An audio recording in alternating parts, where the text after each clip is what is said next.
નમસ્કાર મિત્રો, જો તમે ગુજરાતની અંદર કોઈ પણ જગ્યાએ વેબ બ્રિજ બનાવી રહ્યા છો તો તમે જે તમારો પ્રોજેક્ટ શરૂ કરી રહ્યા છો એ પ્રોજેક્ટ શરૂ કરવા માટે જે સેટઅપ ઊભું કરવું પડતું હોય છે. આપણા પ્રોજેક્ટની અંદર માની લો ઓફિસ બિલ્ડિંગ લેવું પડતું હોય, શેડ લેવું પડતું હોય, અથવા તો મશીનરી ઇક્વિપમેન્ટ લેવા પડતા હોય, ફર્નિચર ફિક્સચર કરવું પડતું હોય છે.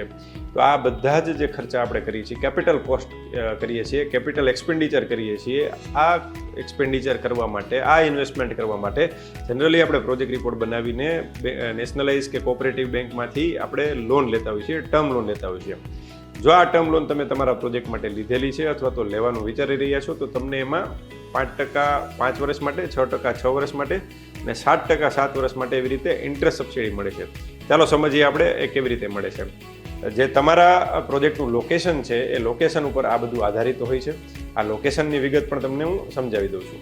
ગુજરાત આત્મનિર્ભર સ્કીમ 2022 અંતર્ગત ગુજરાતના અલગ અલગ તાલુકાઓને અલગ અલગ કેટેગરીમાં ડિસ્ટ્રીબ્યુટ કરેલા છે. જેમ કે આપણે કેટેગરી 1, 2 અને 3 એવી રીતે કરેલા છે. માની લો કે તમે રાજકોટ તાલુકા અને રાજકોટ જિલ્લા, રાજકોટ સિટીની વાત કરો છો તો એ કેટેગરી 3માં આવે છે. ગોંડલ તાલુકો અને એની વાત કરો છો તો કેટેગરી 2માં આવે છે. પણ ચોટીલાની વાત કરો છો તો ચોટીલા તાલુકો જે છે એ કેટેગરી 1માં આવે છે. ઇન્ટરેસ્ટ સબસિડી જે છે એ ડિપેન્ડ કરે છે કે તમે કયા તાલુકાની અંદર, કઈ કેટેગરીના તાલુકાની અંદર તમે તમારું યુનિટ શરૂ કરી રહ્યા છો, એના ઉપર તમને સબસિડી મળશે. આ એક્ઝામ્પલમાં આપણે સમજ્યા ચોટીલા, ગોંડલ અને રાજકોટની વાત કરીએ તો જો તમે રાજકોટની અંદર સર્વિસ યુનિટ ચાલુ કરો છો, જે આપણે વાત થઈ એ મુજબ, તો તમને 5% ઇન્ટરેસ્ટ સબસિડી 5 વર્ષ માટે મળે છે. ગોંડલની અંદર કરો છો તો 6% ઇન્ટરેસ્ટ સબસિડી 6 વર્ષ માટે મળે છે. અને એ જ વસ્તુ ચોટીલાની અંદર તમે શરૂ કરો છો તો 7% ઇન્ટરેસ્ટ સબસિડી 7 વર્ષ માટે મળે છે. તો આવી રીતે તમે જે તમારું યુનિટ શરૂ કરી રહ્યા છો એમનું લોકેશન સિલેક્શન કરવું એ પણ મહત્વનો ભાગ હોય છે. અને આની અંદર તમને આ પ્રકારની સબસિડી મળતી હોય છે. ખાસ કરીને જ્યારે તમે આ યુનિટ બનાવવાનું વિચારો છો ત્યારે તમે કયા કોન્સ્ટિટ્યુશનમાં બનાવો છો, ઇન્ડિવિજ્યુઅલ કેપેસિટીમાં, પ્રોપ્રાઇટરશીપમાં કરો છો, પાર્ટનરશીપમાં કરો છો, LLPમાં કરો છો, પ્રાઇવેટ લિમિટેડ કંપની બનાવો છો, એમાં પણ ઘણો બધો ફેર પડતો હોય છે. જેમ કે તમે જો ઇન્ડિવિજ્યુઅલ છો અને વુમન એન્ટરપ્રિન્યોર છો તો તમને 1% એડિશનલ ઇન્ટરેસ્ટ સબસિડી મળતી હોય છે. તમારી એજ 35 વર્ષથી નીચેની છે તો પણ તમને 1% એડિશનલ ઇન્ટરેસ્ટ સબસિડી મળતી હોય છે. જેમ કે તમને 5% મળવાપાત્ર છે રાજકોટની અંદર, તો એ 5% વાળા વુમનના કેસમાં 6% થઈ જાય અને એ વુમન 35 વર્ષથી નીચે હોય તો 7% થઈ જાય. મેલ કેન્ડિડેટ હોય, મેલ એન્ટરપ્રિન્યોર હોય અને એ કરે છે 35 વર્ષથી નીચે છે તો એમને પણ 5% પ્લસ 1% મળે છે.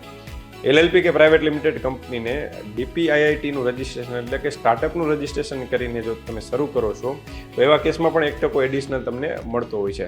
આ ઘણા બધા પ્રકારે તમે ઇન્ટરેસ્ટ સબસિડીનું પ્લાનિંગ કરી શકો છો અને વધુમાં વધુ ઇન્ટરેસ્ટ સબસિડીનો તમે 5%થી લઈને આમ કેલ્ક્યુલેટ કરો તો 9% સુધીનો લાભ લઈ શકો છો. પણ મેક્સિમમ જે તમે લાભ લ્યો છો એ બાદ કરતાં જે તમારી ટર્મ લોન છે એમાંથી 2% ઇન્ટરેસ્ટ તો તમારે ભોગવવું પડે છે. એટલે કે 10%ની લોન હોય તો વધુમાં વધુ 8% ઇન્ટરેસ્ટ સબસિડી લઈ શકાય. તો આ ઇન્ટરેસ્ટ સબસિડીની આપણે વાત કરી. આની અંદર ખાસ જોવું એ પડે કે જે તમે ટર્મ લોનનું ઇન્સ્ટોલમેન્ટ પે કરો છો અને એની અંદર જે ઇન્ટરેસ્ટ પે કરો છો એ ઇન્ટરેસ્ટ જ તમને સબસિડી તરીકે પાછું મળશે. પેનલ ઇન્ટરેસ્ટ કે અધર ચાર્જિસ પેમેન્ટ કરેલા હશે તો એ નહીં મળે. તમે જો ડિફોલ્ટ કર્યો છે કે ભાઈ કોઈ કારણોસર હપ્તા નથી ભરી શક્યા, ડિફોલ્ટ થયેલો છે તો ડિફોલ્ટ પીરિયડનું ઇન્ટરેસ્ટ છે એ પણ સબસિડી રૂપે તમને પાછું મળશે નહીં.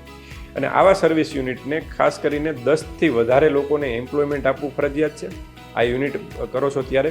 અને GST નંબર લેવો ફરજિયાત છે. તમારું સોપેક લાઇસન્સ હોય તો સોપેક લાઇસન્સ લેવું જરૂરી છે.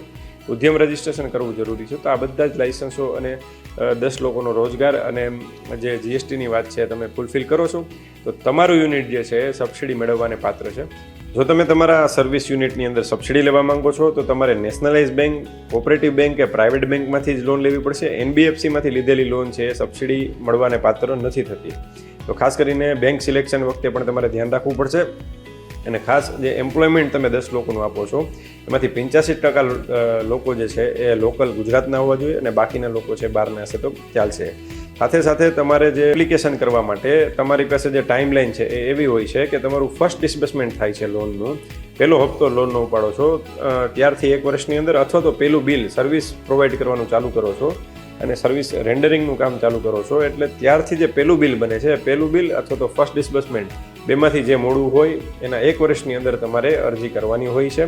અને આ અરજી કર્યા પછીની જે કંઈ પ્રોસેસ છે ગવર્મેન્ટની અંદર એપ્લિકેશન સેન્કશન થવાની, ડિસ્બર્સમેન્ટ થવાની એ પ્રક્રિયા ચાલતી હોય છે. તો ખાસ કરીને આ બધા આ સર્વિસ પ્રોવાઈડરો જે છે એ આ ઇન્ટર સબસિડીનો લાભ લે ગુજરાતની અંદર, એવી હું સૌને વિનંતી કરું છું. હું રાજેશ સવનિયા, એડ્રોડ કોર્પોરેશન, રાજકોટ. અને વધુ માહિતી મેળવવા માટે અમારી યુટ્યુબ ચેનલ રાજેશ સવનિયા વિઝિટ કરો.